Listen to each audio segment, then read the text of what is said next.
la wajane wakifuata pensheni. Kwa hivyo yapo malalamishi kuhusu wajane wa maafisa wa polisi ambao wamekwisha fariki ama wamekwisha staafu ambao wanafuata pensheni ila hawapati. Asante. Yes. Good afternoon, Waziri. My name is Stephen Leto from Citizen TV. My question goes to the CCTV installation to over 1,000 police stations across the country. What is the financial implication that you are looking at? And if you are talking of development partners, who are these development partners that you want to, delegate a primary duty of installing CCTVs in the police stations in the country? Thank you.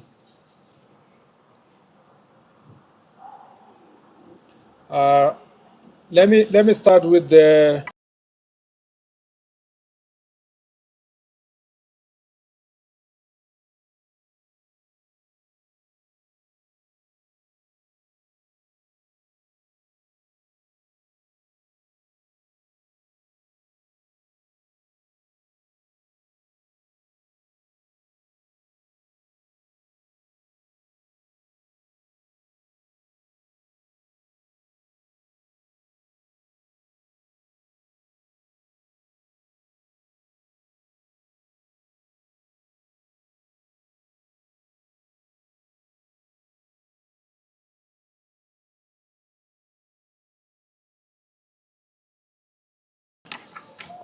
on the issue of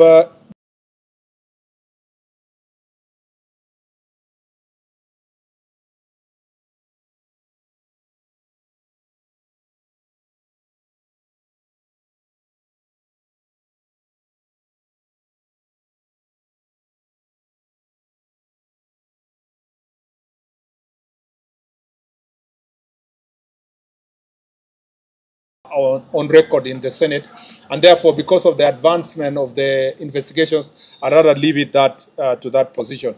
On the issue of, on the question of tender for security, I think first of all, as the Republic of Kenya, we cannot stand here or at the ministry or even IG.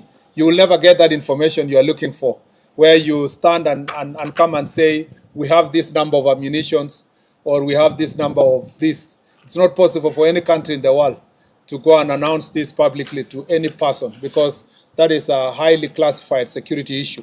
However, I know where you are going.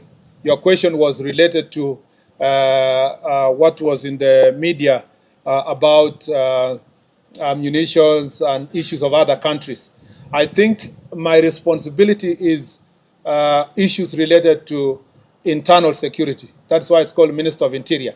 So I have my responsibilities only confined to issues that are related to security in our country. Other issues that are happening between Kenya and neighboring countries or other parts of the country are better addressed through foreign affairs, not internal issues. I'm confined within the boundaries of our country insofar as issues of security is concerned. On the issue of swali nzuri limeulizwa na Laban kuhusiana na pensheni ya maaskari wetu.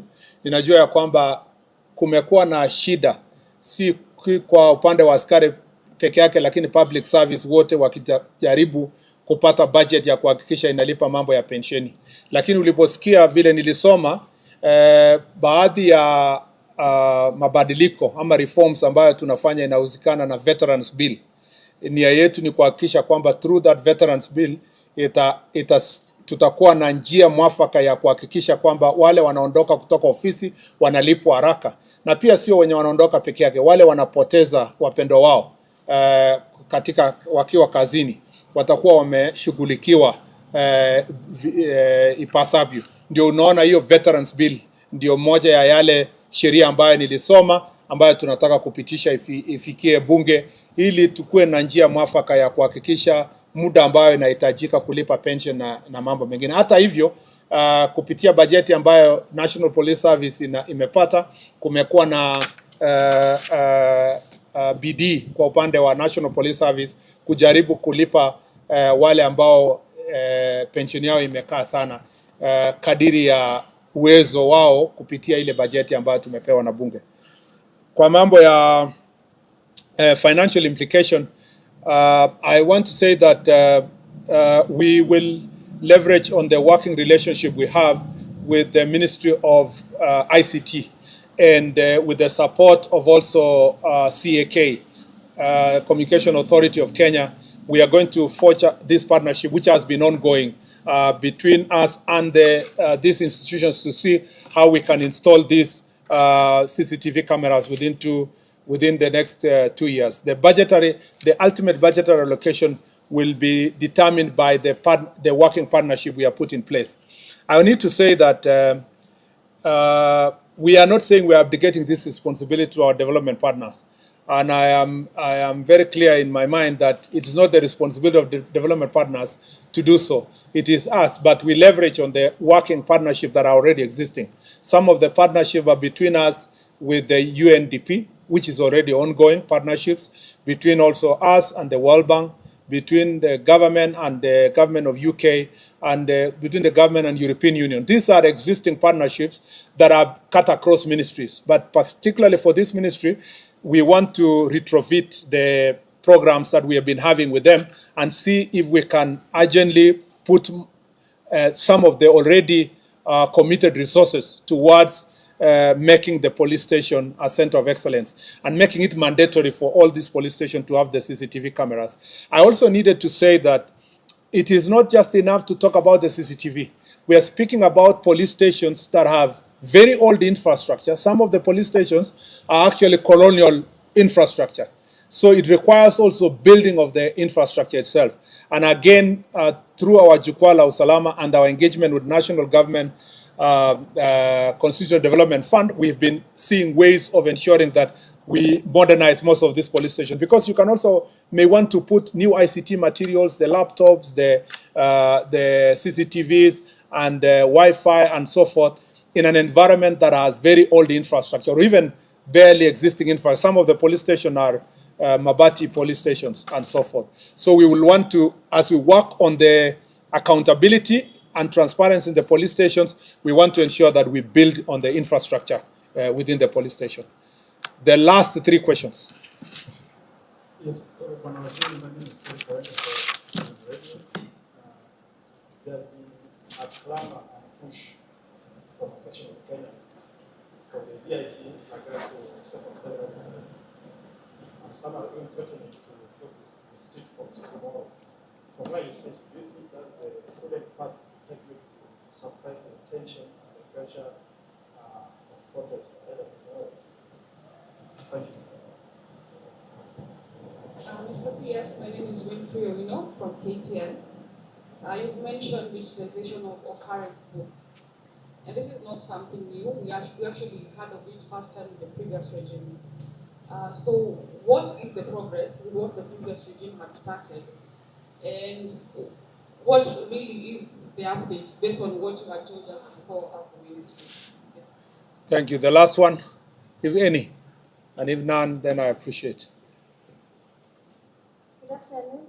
I'm Camila Lunani from K24. And I was asking, or many Kenyans are asking, when will this end? Like, when will the police brutality end? So that Kenyans can have trust in the police with their lives, with certain issues that they may be going through. Can we believe that the police will take care of us?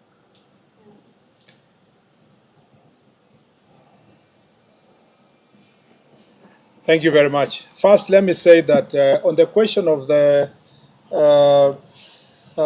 first question by Eric was in relation to the role of the DIG in the question of the issue to do with the murder of Mr. Albert Ojwang. I'd like to say that, and whether or not he should resign. I'd like to say that the investigations, as I've already said earlier, are going on with IPOA. IPOA is doing its part in terms of investigations. DIG Lagat is a seasoned police officer who understands what it takes to carry out matters of investigations and where or whether or not his conduct or act or position can affect that investigations. And I think we will cross the bridge when we reach there. When there is closer relationship between the investigation that IPOA is doing and what he considers to be an interference, I think we will cross that bridge when we reach there. At the moment, let's leave the IPOA to do its part, but also the DIG himself to assess the extent of his involvement based on the investigations that are going, or his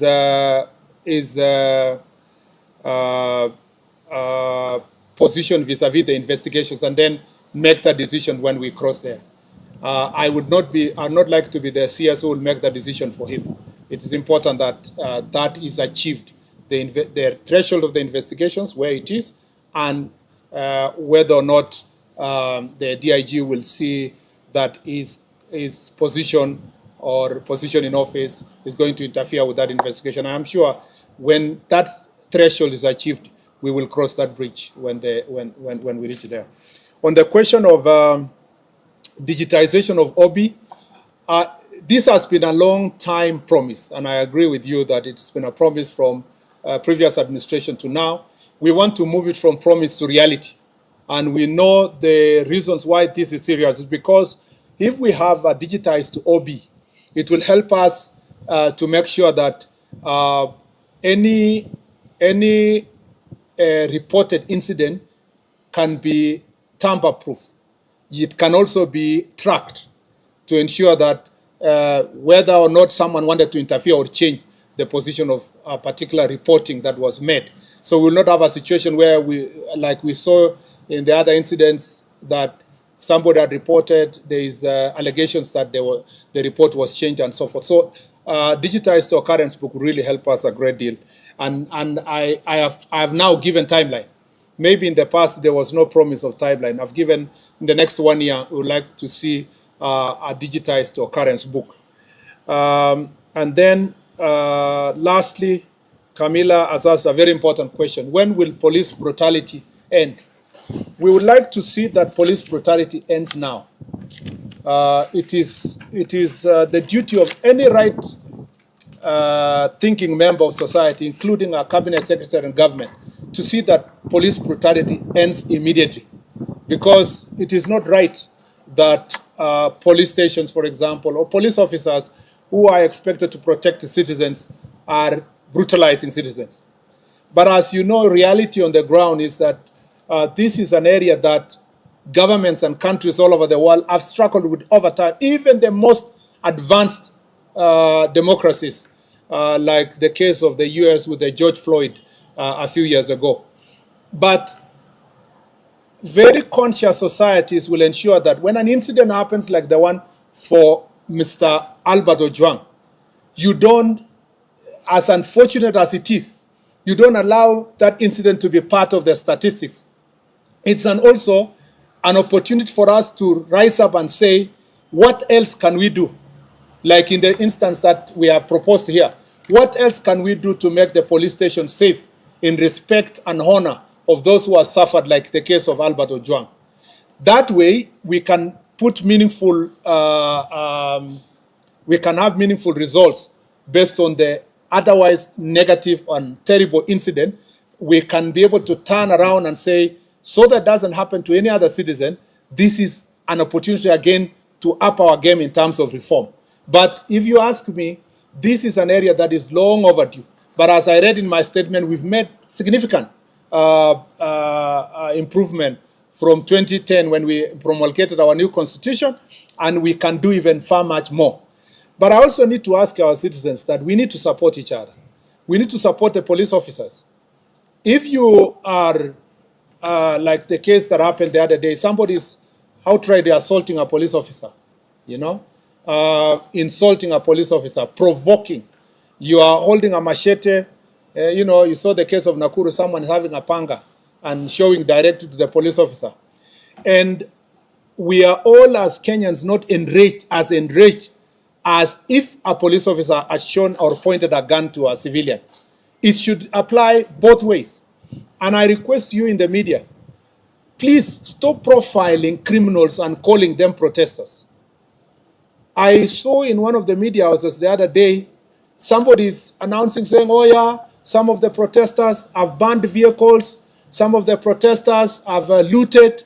How do you still give them a constitutional status of Article 37?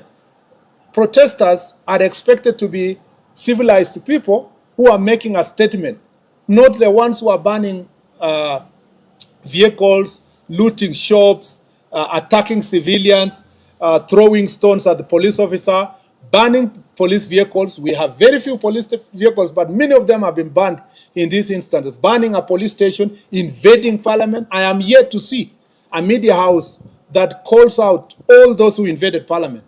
In any civilized society in the world, anybody who invaded parliament would have been called a terrorist, straight, in many countries. But here in Kenya, we are still saying peaceful protesters invaded parliament. How can invasion and peaceful survive on one sentence? It must prick our conscience that, you've seen protests in other parts of the world, people marching peacefully along streets and making their statements. And that's why part of the law that we are proposing is to create an opportunity for public order to give people the space to do protests in an environment that is peaceful and that is respect constitutional responsibility of every one of us. Asanteni sana and God bless you. Thank you very much.